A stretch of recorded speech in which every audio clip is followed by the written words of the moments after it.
Now, North Korea's top political official, Hwang Byung-seo, has solidified his position as the second most powerful man in the reclusive nation.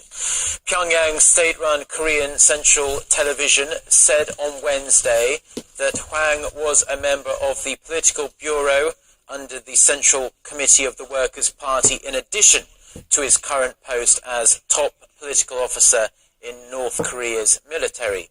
Now, this confirms speculation that Hwang has become the de facto second-in-command to Kim Jong-un in the communist regime, the position previously occupied by Choi Ryong-hae.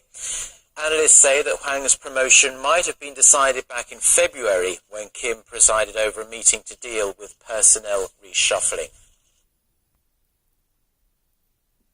The man accused of the Boston Marathon bombing that killed 3 people and injured more than 250 others has been found guilty on all 30 counts against him.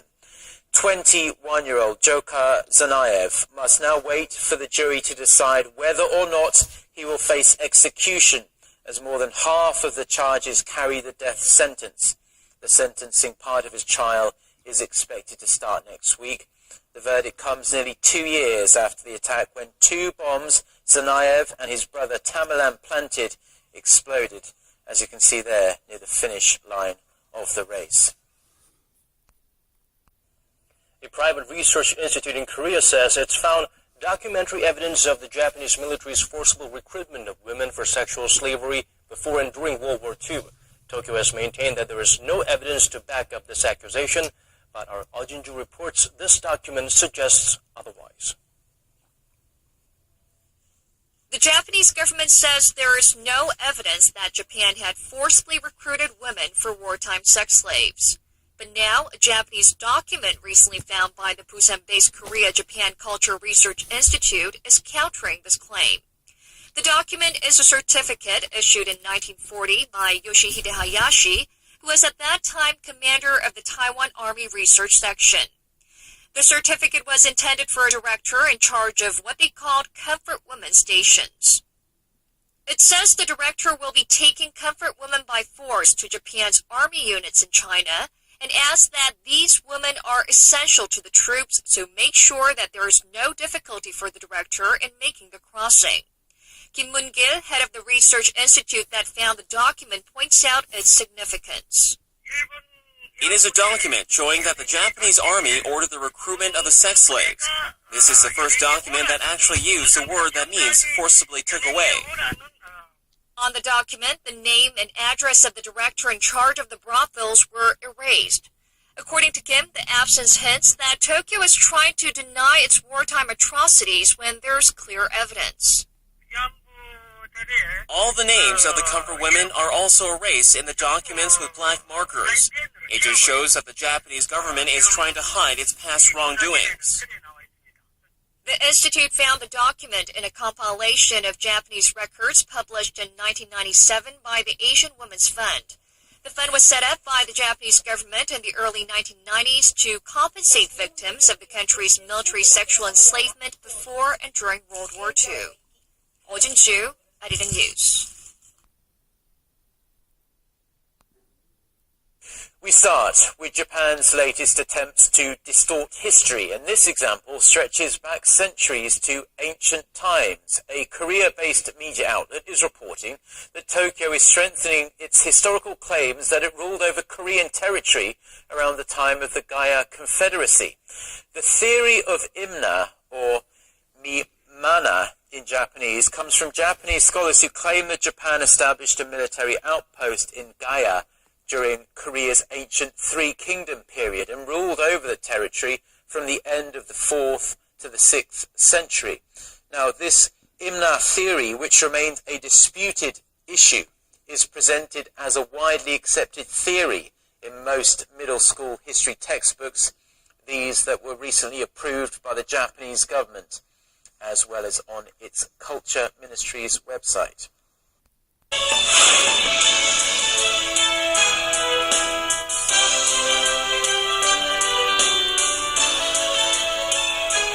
Thanks for joining us on this edition of Business Daily. Coming to you live from Seoul, I'm Lee Ji-yoon. And before we get Thanks for joining us on this edition of Business Daily. Coming to you live from Seoul, I'm Lee Ji-yoon. And before we get started, let's first take a quick look at what you can expect from us this morning. A low-key interest rate, will it help or hurt the Korean economy? We talked to an expert about this. A car that will take you on a spin but keep your hands free. Korea's leading automaker unveils its roadmap for self-driving cars. There's not a lot of room for optimism surrounding Korea's promise of growth for this year. Domestic Research Institute are poised to downgrade Korea's pace of growth in their projections later in May and June. Currently, Korea's growth outlook stands in the mid 3% range, but now many are set to be looking at figures in the lower 3% range, or even in the 2% range. This comes as the IMF downgraded its global growth outlook to 3.5% earlier this year. But the biggest blockade to Korea's economic recovery is viewed to be the lag in domestic spending. Reflecting similar sentiments, nearly half of Korea's major industries believe the economic outlook for this year will be bleaker than last year. The Federation of Korean Industries says 13 out of 31 industries surveyed, including those of steel, energy, and textiles, had a negative outlook for this year. Some of the domestic factors of concern cited were sluggish demand, environmental regulations, and overheated competition. Global e-businesses said lackluster growth in other markets and cheaper imports were elements of concern. Meanwhile, 7 sectors such as semiconductors and construction believe conditions will improve this year. Meanwhile, Hyundai Steel says it's preparing to merge with its affiliate, Hyundai Haisco, in a move that would put it head-to-head with Korea's top steel producer, POSCO. It's also a step closer to its long-held dream of becoming the world's one-stop car steel producer.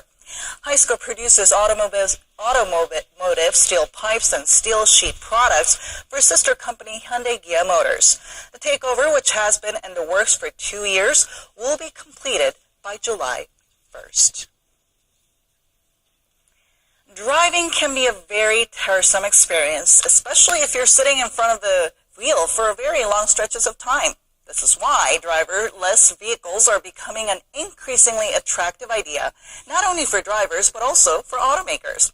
And Korea's leading automaker, Hyundai Motor, has jumped into the game to make that a part of reality. Our Lee Ji-young tells us more. Hands on or off the wheel, or with a driver in or outside of the car, this vehicle can still take you to your destination of choice. Korea's leading car maker, Hyundai Motor, recently unveiled its roadmap for driverless vehicle development and part of the progress it had made so far, putting on the road a car that can mirror the movements of another vehicle. Other automakers such as Mercedes and Audi, as well as tech giant Google, have already made advancements. In March, Mercedes unleashed its self-driving car on the streets of San Francisco. Despite these developments, Hyundai says it's quickly catching up. We don't think we are behind in this game, especially in terms of highway driving assistance features. We will be able to launch it at around the same time or even faster than our competitors. Hyundai plans to include a semi-autonomous vehicle in its premium sedan Ecus line later this year, adding a highway driving assistance feature. This will help the car stay within the lane and slow down and speed up as necessary to avoid collisions. Hyundai announced it will invest $1.8 billion in driverless technologies by 2018, and with its sister company Kia Motors, commercialize an autonomous vehicle by 2020.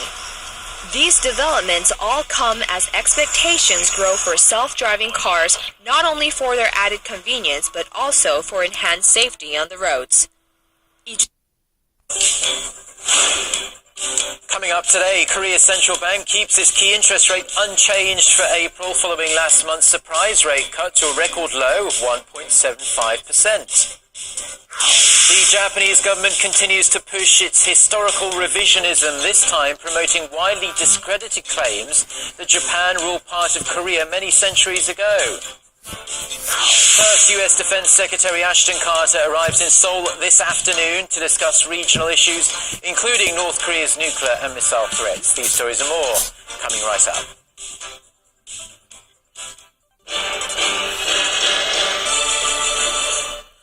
Hello, it's noon on Thursday, the 9th of April. You're tuned in to our midday newscast here on Arirang TV. Thanks ever so much for joining us. I'm Mark Broom.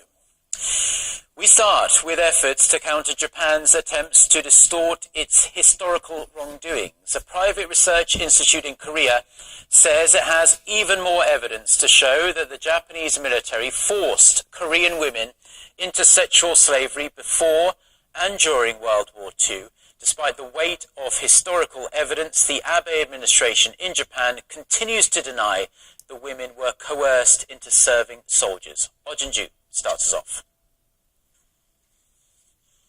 The Japanese government says there is no evidence that Japan had forcibly recruited women for wartime sex slaves. But now, a Japanese document recently found by the Busan-based Korea-Japan Cultural Research Institute is countering this claim. The document is a certificate issued in 1940 by Yoshihide Hayashi, who was at that time commander of the Taiwan Army Research Section. The certificate was intended for a director in charge of what they called comfort women stations. It says the director will be taking comfort women by force to Japan's army units in China, and adds that Japan's latest attempts at historical revisionism, and this example stretches back centuries to ancient times. Tokyo is strengthening widely rejected historical claims that it ruled over Korean territory more than 1,500 years ago. Son Jong-in has more. This is a website for the Agency for Cultural Affairs under Japan's Ministry of Education, Culture, Sports, Science, and Technology. The website introduces Japan's cultural heritage, including a gold crown, a sword decorated with dragon designs, and a wing-shaped crown ornament. They all date back centuries and were excavated from Changnyeongun County in Korea's southeastern Gyeongsangnam-do province during the Three Kingdoms period. The assets, however, are recorded under the excavation site of Mimana, or Imna in Korean. The name comes from the theory of Imna by Japanese scholars. They claim Japan established a military outpost in southern part of the Korean peninsula and ruled over the territory known then as the Confederacy of Kaya from the end of 4th to the 6th century. The theory is rejected by the vast majority of Japanese historians due to the lack of evidence, but the claim is stated in most of the middle school history textbooks that were recently approved by Japanese government as a widely accepted theory. In another similar move, some books by right-wing publishers even include unfounded claims that the Japanese Yamato imperial court controlled the ancient Korean kingdoms of Baekje and Silla in the late 4th century, which enabled the ironware culture of Korea to flourish. From modern to ancient history, Japan's distortion of the past has become more conspicuous and persistent, dealing another blow to already frayed relations between Seoul and Tokyo at a time when there are mounting calls for better cultural and economic ties. Son Jong-in, Arirang News. US Defense Chief Ashton Carter is set to arrive in Korea on Thursday afternoon. Now, this is his first visit to Seoul since becoming Defense Secretary in February. Officials say Carter will start his trip by meeting with American troops stationed here in Korea. On Friday, Carter will sit down for talks with South Korean Defense Minister Han Min-gu. Carter has said the goal of this trip is to reinforce deterrence against North Korean provocations and strengthen three-way military cooperation between Seoul, Washington, and Tokyo. But local media outlets here in Korea are watching to see whether South Korea and the US will discuss the possible deployment to the Korean Peninsula of its anti-ballistic missile system, also known as the Terminal High Altitude Area Defense, or THAAD. Senior diplomats from South Korea, the US and Japan are set to meet in Washington sometime next week. A high-ranking government official told reporters in Washington on Wednesday that a wide range of issues will be discussed during the trilateral meeting between South Korean Vice Foreign Minister Jo Tae-yong and his US and Japanese counterparts Tony Blinken and Akitaka Saiki. Watchers say the meeting is in line with Washington's push to help improve Seoul-Tokyo ties that as we've been hearing, have hit new lows over historical and also territorial issues and restore trilateral security cooperation in the region. North Korea's nuclear program is also high up on the agenda. An American aid worker for engaging in, quote, plot breeding against the regime. The North Korean Central News Agency reported on Wednesday that US citizen Sandra So secretly produced pictures and videos for overseas anti-North Korea propaganda under the pretense of humanitarian activities. Now, So is